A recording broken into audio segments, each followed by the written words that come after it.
Friends, workout के बाद 7 ऐसे काम जो आपको कभी नहीं करने चाहिए और जिन्हें करने की वजह से आपकी बॉडी की ग्रोथ पर बहुत ज्यादा बुरा असर पड़ता है। और यही 7 बातें आज की वीडियो में हम आपको बताएंगे, क्योंकि ये तो आपको पता ही होगा कि वर्कआउट करते हुए आप अपने मसल सेल्स को डैमेज कर देते हैं और फिर वर्कआउट करने के बाद मसल टिश्यूज रिपेयर और रीबिल्ड प्रोसेस शुरू होता है ताकि आपके मसल्स ठीक हो सकें। और रिपेयर और रीबिल्ड की ये प्रोसेस अगर सही से हो जाती है तो इससे आपके मसल्स की ग्रोथ होती है। पर अगर आपके मसल टिश्यूज डैमेज होने के बाद सही से रिपेयर और रीबिल्ड नहीं हो पाते, तब आपकी बॉडी में मसल मास नहीं बढ़ता और बहुत सी बार तो मसल मास कम होने लगता है। इसीलिए आप वर्कआउट के बाद दिन में जो भी करते हैं वो काफी इंपॉर्टेंट होता है आपकी मसल ग्रोथ के लिए और फैट कम करने के लिए। और इसीलिए आज की वीडियो में हम आपको वर्कआउट के बाद की जाने वाली 7 ऐसी गलतियों के बारे में बताएंगे जिन्हें करने की वजह से आपकी मसल ग्रोथ नहीं होती है। तो गलती नंबर 1 है कि आप लोगों को ये लगता है कि वर्कआउट के बाद काफी टाइम तक किसी भी तरह का न्यूट्रिशन आपको अपनी बॉडी को नहीं देना है। तो ये काफी बड़ी गलती है उन लोगों के लिए जो ये सोचते हैं कि हम अपने पूरे दिन में जो मील फॉलो करते हैं हमें सिर्फ उसकी ही जरूरत है। लेकिन ऐसा नहीं है, आपको वर्कआउट के बाद भी प्रोटीन शेक या फिर किसी दूसरी चीजों से प्रोटीन लेने की काफी जरूरत होती है, क्योंकि जब आप वर्कआउट करके अपने मसल के टिश्यूज को डैमेज कर देते हैं तब दोबारा से रीबिल्ड होने के लिए आपकी बॉडी को प्रोटीन की जरूरत होती है। फ्रेंड्स, स्टडीज से पता चलता है कि वर्कआउट के बाद 1 घंटे के अंदर अंदर अगर आप प्रोटीन लेते हैं तो ये आपकी बॉडी के लिए ज्यादा फायदेमंद होता है। और journal of strength and conditioning research से ये पता चलता है कि वर्कआउट के तुरंत बाद प्रोटीन लेने से बॉडी में ताकत और मसल ग्रोथ में काफी ज्यादा फायदे देखने को मिलते हैं। और भले ही आप पूरे दिन में कितनी भी मील फॉलो कर रहे हैं, पर आपको ये पता होना चाहिए कि जो दिन भर में आप प्रोटीन लेते हैं वो इसीलिए होता है क्योंकि आपके वर्कआउट के बाद आपके मसल सेल्स टूट जाते हैं और मसल सेल्स के टूटने से और फिर बाद में सही से रिपेयर ना होने से आपकी बॉडी में काफी ज्यादा नुकसान देखने को मिल सकते हैं। और फ्रेंड्स, बॉडी में नाइट्रोजन के लेवल को सही बनाए रखने के लिए भी प्रोटीन की काफी जरूरत होती है। इसीलिए आप प्रोटीन शेक से या फिर दूसरे प्रोटीन सोर्स से वर्कआउट के बाद 20 से 60 मिनट के अंदर प्रोटीन लेने की कोशिश जरूर करें। इससे काफी बेहतर रिजल्ट्स आपको अपनी बॉडी में देखने को मिलेंगे। और अगर आप ये सोच रहे हैं कि किस कंपनी का वे प्रोटीन आपको लेना चाहिए, तो आप डिस्क्रिप्शन में पड़ी लिंक्स को चेक कर सकते हैं और अपने लिए एक वे प्रोटीन ऑर्डर कर सकते हैं। गलती नंबर 2, जब आप वर्कआउट करते हैं और वर्कआउट के दौरान हैवी वेट लिफ्टिंग जैसे डेड लिफ्ट या स्क्वाट्स जैसी एक्सरसाइज को परफॉर्म करते हैं और फिर फौरन बाद में कुछ भारी काम जैसे कोई सोफा वगैरह उठाना या किसी भी भारी फिजिकल काम को आप करते हैं जिससे आपकी बॉडी पर लोड आ रहा हो, तो ऐसे काम भी आपको नहीं करने चाहिए, क्योंकि अगर आप ऐसा करते हैं तो आप बड़ी इंजरी का शिकार हो सकते हैं जिससे आपको काफी दिन बेड रेस्ट करना पड़ सकता है। इसीलिए ये बात सुनिश्चित करें कि जब आप डेडलिफ्ट और स्क्वाट्स जैसी वर्कआउट को परफॉर्म कर रहे हो तो उस दिन आप अपने काम से छुट्टी ले लें या फिर अपने वर्कआउट शेड्यूल को इस तरीके से प्लान करें कि स्क्वाट्स और डेडलिफ्ट करने के बाद आपको किसी भी तरह का कोई भारी काम ना करना पड़े और आप अपने बॉडी को लंबे समय तक यानी 1 दिन तक का सही रेस्ट दे सकें। गलती नंबर 3, वर्कआउट के बाद ओवर ईटिंग करना यानी ज्यादा खाना खा लेना। तो आपको वर्कआउट के बाद ओवर ईटिंग नहीं करनी चाहिए, यानी कि ज्यादा खाना नहीं खाना चाहिए, क्योंकि वर्कआउट के दौरान आपकी बॉडी से काफी कैलोरीज खर्च होती हैं जिसकी वजह से आपको भूख लगने लगती है और वर्कआउट करने के बाद आपकी बॉडी में मेटाबॉलिक रेट ज्यादा बढ़ जाता है और इसी वजह से आपको भूख काफी लगती है। और कुछ लोग वर्कआउट के बाद अजीब बहाना बनाते हैं कि उन्होंने पूरे दिन में कुछ भी नहीं खाया। उन्हें ऐसा लगता है कि सिर्फ वर्कआउट करके ही और हाई न्यूट्रिशन वाली डाइट को फॉलो करके ही उनकी बॉडी ग्रो हो जाएगी और उनकी बॉडी मस्कुलर बन जाएगी। तो ऐसा नहीं है। सही नींद लिए बिना आपकी बॉडी से दर्द कम नहीं होगा और आप थकान महसूस करते रहेंगे और आपकी बॉडी में इंजरी होने का खतरा बढ़ जाएगा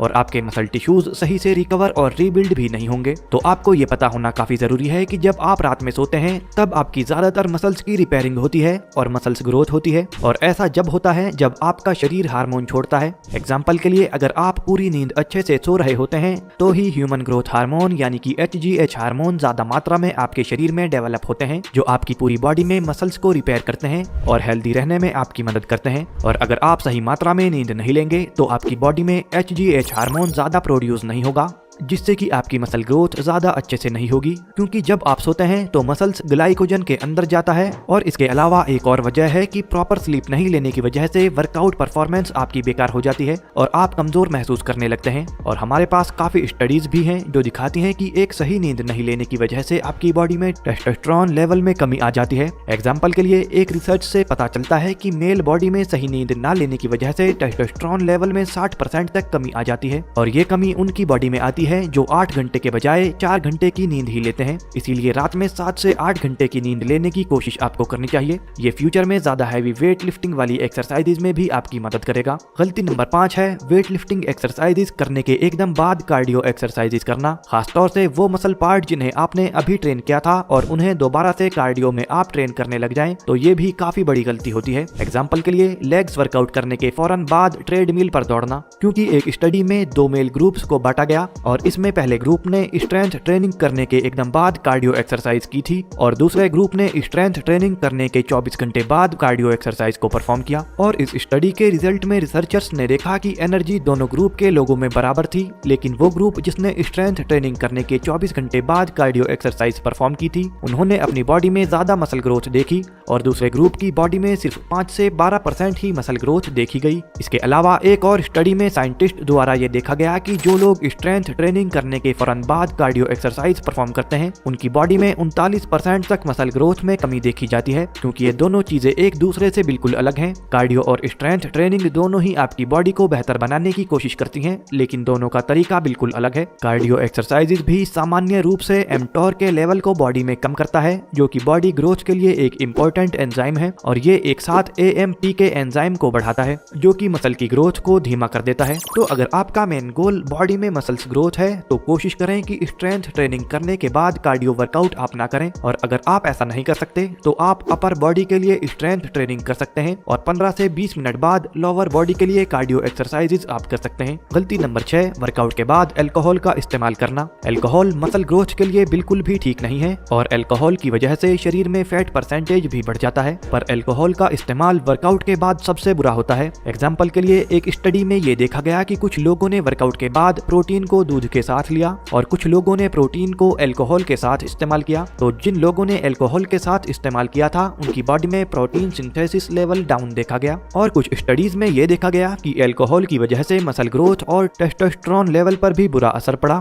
इसीलिए आप अल्कोहल का इस्तेमाल वर्कआउट के बाद बिल्कुल ना करें। गलती नंबर 7, जो कि काफी बेसिक है और इसका आपकी मसल ग्रोथ से कोई कनेक्शन नहीं है, पर यह काफी जरूरी है कि आप वर्कआउट खत्म होने के बाद सामान को इधर उधर ना फेंकें और डंबल को उनकी रैक्स में लगाएं और बाकी सामान भी आप सही जगह पर रखें, जिससे कि दूसरे लोगों को वर्कआउट करने में कोई प्रॉब्लम ना हो। फ्रेंड्स, उम्मीद है कि आपको आज की हमारी ये इन्फॉर्मेशन अच्छी लगी होगी, तो आप कमेंट करके हमें बताएं कि आपको ये वीडियो कैसी लगी है, और इसी तरह की फिटनेस रिलेटेड वीडियोस के लिए आप इस चैनल को सब्सक्राइब जरूर कर लें। Bye friends, take care.